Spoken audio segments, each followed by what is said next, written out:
Alright, we have a new sewer in the house, and she does not have a sewing seam ripper. I don't know how that happened since that's what I make, and so she is going to pick out a blank out of a few of these boxes to see what one she might want for her handle.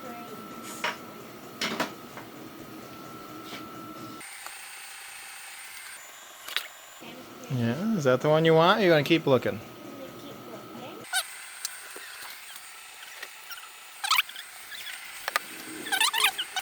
It's better than I thought. So let's see that one side. Ooh, it's got some red dye in it.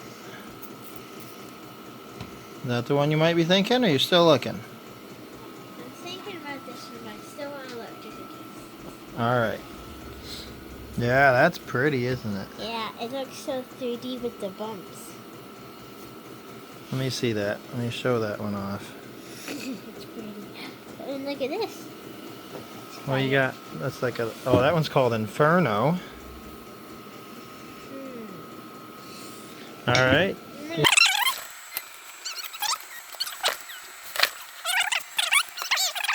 Alright, well you... Ooh, that's a deep purple with... What's that? Got like glitter in it? Yeah, that's... Oh, wow. Yeah, get that. Oh, look at that shiny. Let's show it to the... But this side, it's more pretty. Let's show them all the sides. Pretty. Look at that. That's the one I want. What? This is the one This is the one you want. Alright. My daughter picked out this purple sparkles blank. It's dark purple and black with lots of sparkles. So I'd like to go ahead and go through the whole process with you. So eventually I'm going to drill a hole through that blank. I'm going to insert this tube. And so this tube needs to have some scratches in it for the glue to grab onto. You'll see that in a little bit. So this blank is 5 inches long, but the tube is only 3 1/8 inch. So I want to cut it because I don't need all that extra while I'm turning. I am using a whiteout pen that works on a lot of things in the shop very well. All right, just a quick clip of me raising the table saw blade to the right height, and we're going to go ahead and cut it in half.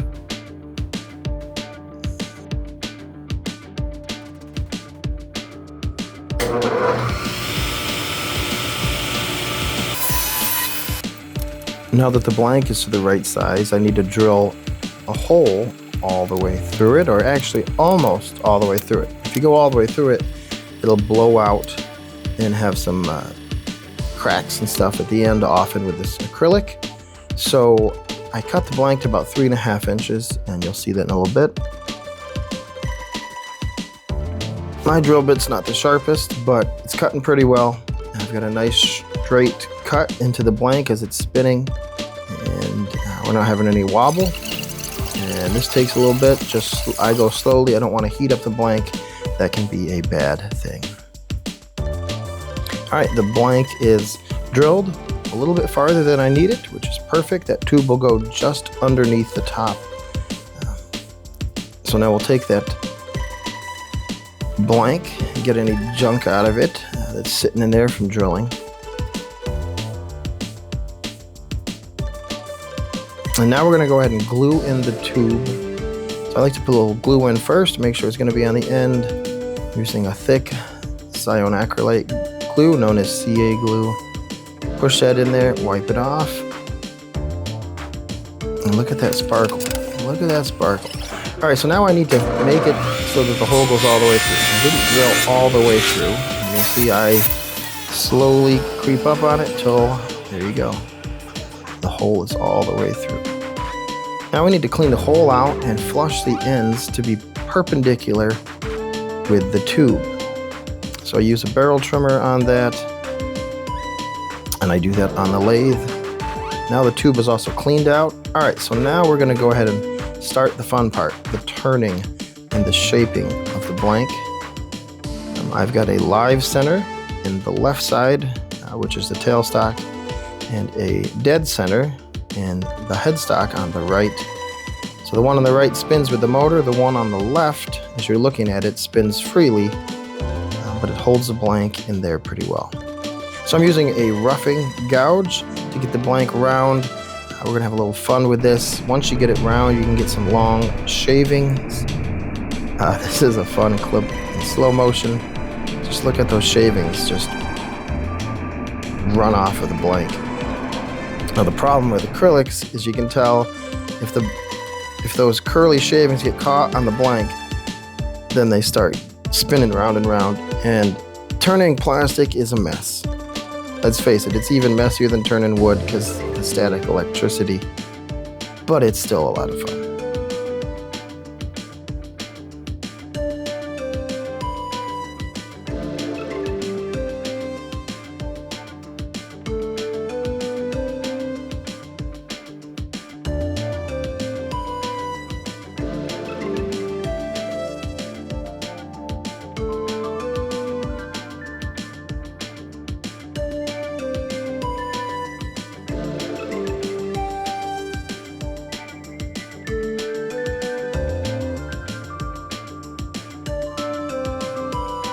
All right, I think we're done with the slow motion here, but again, it is a lot of fun turning on the wood lathe.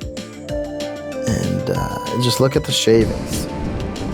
And that was less than 30 seconds of actual time. All right, we're gonna speed it up. Now we wanna shape it.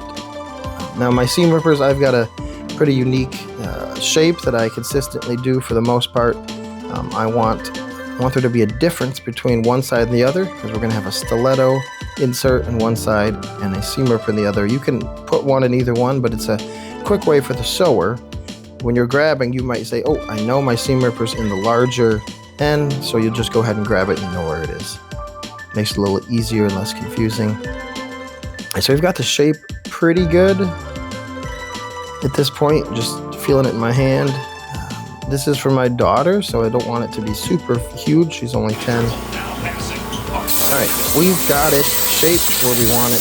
Now look at all that dust. We want to clean that off when we're sanding because we don't want any extra junk interfering with what we're doing. So I'm going to do 150, 240, 320, 400, 600, and then you'll see me end with 800. This was well over 20 minutes because the dark blank it's hard to sand and really get rid of any of the sanding marks. And so I'm speeding this up really fast. I'm going through the grits. Now we're already 320 at this point. You'll notice I am wet sanding. I find that I get less dust when I wet sand, and I get a little bit of a finer sand when I'm wet sanding. I'm going back and forth over and over. All right, we just sped that all up. Thank you, Lord, because sanding's boring. So we're using a Dr. Kirk's 3-part plastic polish on this, and you need to turn the lathe up faster so you can build up heat that melts the wax and evenly distributes it across the blank. As you can see, I'm going back and forth. I'm not heating it up to the point where I can't touch it, but it's hot, it's warm, so that wax can melt.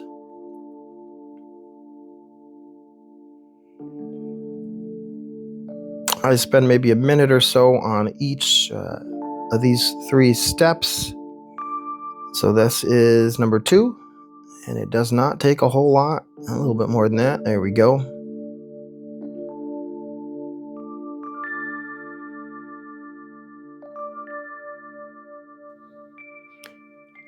All right, we are on to step 3. This is the last step. It almost looks like the blank isn't moving, but it's spinning about 2,000 times per minute.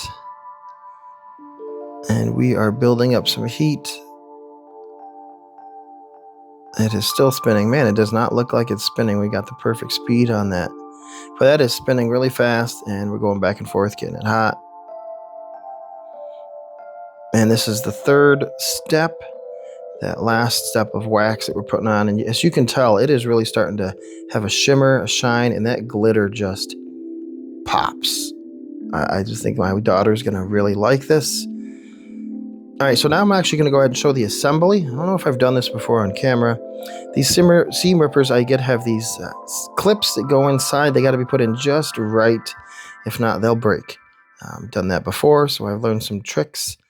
You want to get that clip in there, and that clip is what holds the the insert in so it doesn't just fall out. Holds it with a friction fit pretty tight, but it's not too hard to get back out. So here is the seam ripper end, and the other end on these is the stiletto. Stiletto is great for holding thread under the needle, poking some corners out of a hard to reach place, and lots of other things.